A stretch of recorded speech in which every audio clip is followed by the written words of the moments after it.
வணக்கம் and welcome to Davis Photography. இன்னைக்கு vlogல நம்ம பார்க்க போற ரெசிபி something universal recipe அப்படினு சொல்லலாம். குழந்தைங்கள்ல இருந்து பெரியவங்க வரைக்கும் எல்லாருக்குமே ஒரு ஃபேவரட்டான டிஷ் தான் இது. It's nothing but potato chips. So potato chips அப்படினு சொல்லும்போது மோஸ்டா எல்லாரும் கடையில இருந்து தான் வாங்கி சாப்பிடுவோம். So ஒரு பெர்ஃபெக்ட்டான potato chips பண்றதுக்கு சில டிப்ஸ் அண்ட் ட்ரிக்ஸ் யூஸ் பண்ணாதான் அது பெர்ஃபெக்ட்டா வரும். So அந்த டிப்ஸ் அண்ட் ட்ரிக்ஸ் தான் நம்ம இன்னைக்கு வீடியோல நம்ம கத்துக்க போறோம். இப்போ இந்த potato chips நம்ம வீட்லயே எப்படி ஈஸியா சமைக்கலாம் அப்படிங்கறத பார்க்கலாம்.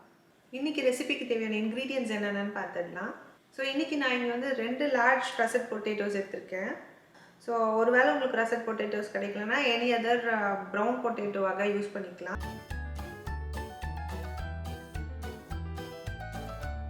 Salt as needed, freshly ground pepper, அதாவது மிளகு தூள், chilli powder as needed, அதாவது மிளகாய் தூள், அப்புறம் ஆயில்.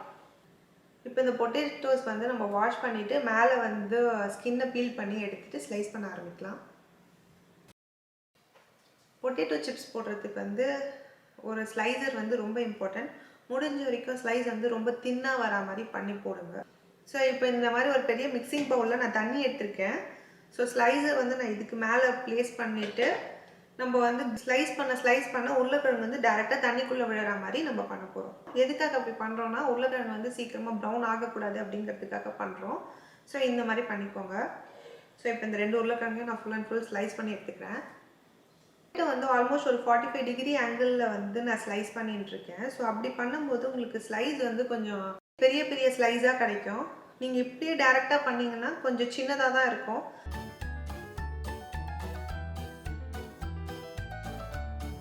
இப்போ இந்த ஸ்லைஸ் பண்ண பொட்டேட்டோஸ் வந்து நல்லா ஒரு 4 to 5 டைம்ஸ் வரைக்கும் நல்லா வாஷ் பண்ணி எடுத்துக்கோங்க. அதாவது நெக்ஸ்ட்டு தண்ணி ஃபில் பண்ணும்போது தண்ணி வந்து கிளியராக இருக்கணும். அந்த ஸ்டார்ச் கண்டென்ட் இல்லாத மாதிரி நல்லா கிளியர் வாட்டர் வர வரைக்கும் நம்ம இந்த பொட்டேட்டோஸ் வந்து நல்லா வாஷ் பண்ணி எடுத்துக்கலாம். ஸோ வாஷ் பண்ணி எடுக்கும்போது ரொம்ப கேர்ஃபுல்லாக வாஷ் பண்ணுங்கள். பொட்டேட்டோஸ் வந்து பிரேக் அவுட் ஆகாமல் பார்த்து கேர்ஃபுல்லாக வாஷ் பண்ணி எடுத்துக்கோங்க. ஸோ இப்போ இந்த பொட்டேட்டோஸ் வந்து நான் வாஷ் பண்ணி எடுத்துகிட்டு வந்துடுறேன். ஸோ இப்போ இந்த க்ளீன் பண்ண பொட்டேட்டோ ஸ்லைசஸ் வந்து ஒரு நல்ல ஃப்ரெஷ் வாட்டரில் வந்து இம்மர்ஸ் பண்ணி வச்சுருக்கேன். ஸோ இப்போ இதில் வந்து நம்ம சால்ட் ஆட் பண்ணி மிக்ஸ் பண்ணி ஒரு 15 மினிட்ஸ் தனியாக வச்சுடுவோம்.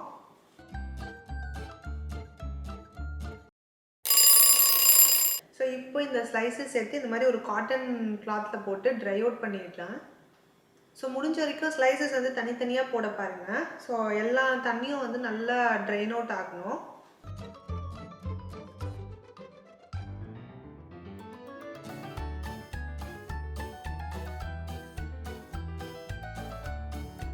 இப்போ இந்த மாதிரி ஒரு ஒயிட் பேனில் தேவைக்கேற்ப ஆயில், அதாவது பொரிக்கிறதுக்கு தேவையான ஆயில் ஊற்றி வச்சுருக்கேன். நல்லா ஹை ஹீட்டில் வச்சு நல்லா ஆயில் வந்து நல்லா சூடாகட்டும். ஸோ மீன்வைல் வந்து நான் ஒரு பிளேட்டில் வந்து அந்த காய வச்ச பொட்டேட்டோ ஸ்லைசஸ் வந்து எடுத்துகிட்டு வந்திருக்கேன். ஸோ பேட்சாக தான் இப்போ நான் போட்டு பொரிக்க போகிறேன். நான் இப்போ வந்து ஃப்ளேம் வந்து லோ டு மீடியமில் வச்சு பண்ணிகிட்ருக்கேன். ரொம்ப ஹையில் வச்சிங்கனாலும் டார்க் ஆகிடும், ரொம்ப லோவில் இருந்தாலும் சாகி ஆகிடும். ஸோ அதுக்கேற்ற மாதிரி பார்த்துக்கோங்க. கோல்டன் ப்ரௌன் ஆயிடுச்சு. இப்போ ட்ரெயின் அவுட் பண்ணிடுறேன். ஸோ ட்ரெயின் பண்ணுறது இந்த மாதிரி ஒரு அலுமினியம் ட்ரே இருந்துச்சுன்னா அந்த அலுமினியம் ட்ரேல வந்து நல்லா படரை போட்டு ட்ரெயின் பண்ணுங்க.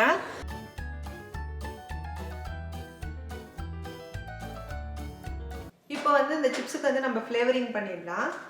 இப்போ நான் வெறும் இதில் ரெட் சில்லி பவுடர் மட்டும் போடுறேன்.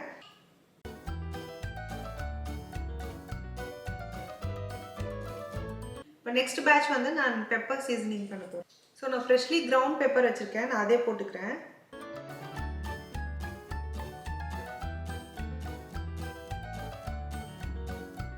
இப்போ பாருங்கள், சிப்ஸ் நல்லா ஃப்ளேக்கியாக வந்திருக்கு, நல்லா கிறிஸ்பியாக இருக்குது. ஸ்டோர் பாட் மாதிரியே தான் இருக்குது. இதை பிரேக் பண்ணி காட்டுறேன் பாருங்கள்.